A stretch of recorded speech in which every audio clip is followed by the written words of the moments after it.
asalaamaaleykum wa rahmatullah yéen ñuy suivre seen chaîne sama xalaat ñu ngi leen di nuyu di leen ziar di leen fàttali yéen a ngi seen programme fagaru nag comme ni ngeen ko xamee moo gën faju voilà moo tax émission bi di am ñu si dalal professeur Ousmane Ndiaye muy koo xam ne xam-xam dafa yëngatu ci médecine traditionnelle maanaam médecine boo xam ni ci ay gàncax muy médecine bio ci ay gàncax lay sukkandiku di faj mu nekk fële ca diwaanu Kër Massar pour ñi nga xamante ni bëgg nañ ko seeti numéro moom lañ def ci suufu écran bi.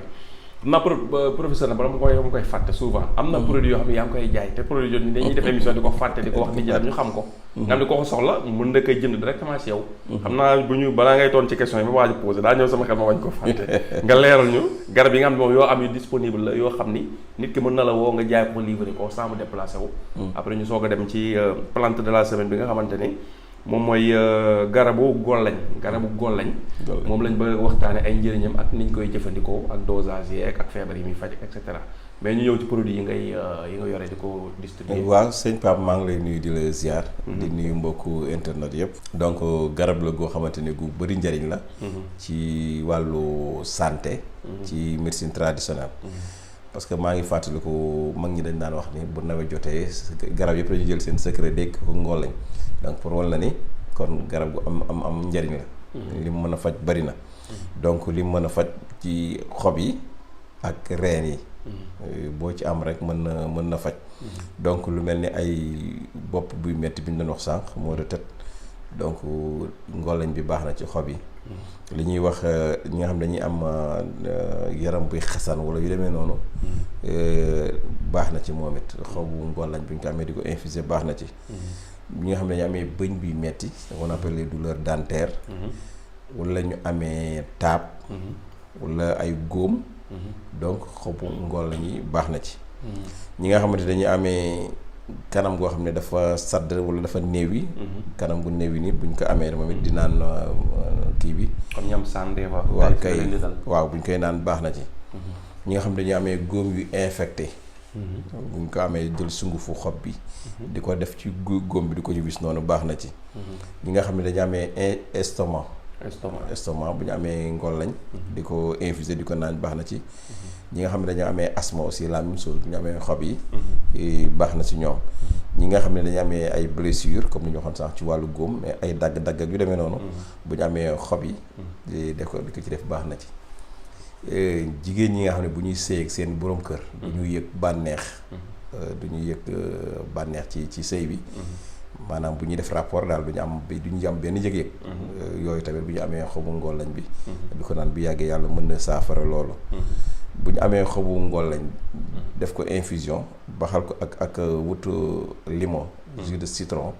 moom it boole ko ci di ko naan. baax na ci li ñuy wax les hémorroïdes internes. mën na leen saafara. ñi nga xamante dañuy amee cardiaque aussi. muy problème mu xol ak yu demee noonu. suñu amee xob bi aussi di ko infuser baax na ci. donc xob yi daal moom mën na faj yooyu. léegi surtout bu ñëwee ci wàllu reen bi nag moom li mu gën a mën moom wàllu reen bi.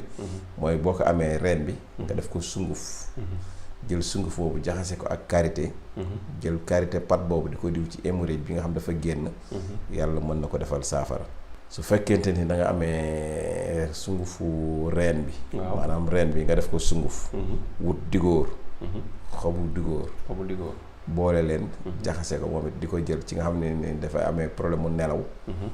du nelaw bu normal. donc tamit yàlla mën na ko ci saafara. ñi nga xam ne dañu amee rhumatisme aussi muy tànk yu metti bu ñu amee reen bi aussi. di ko naan yàlla mën na leen cee defal xéewal.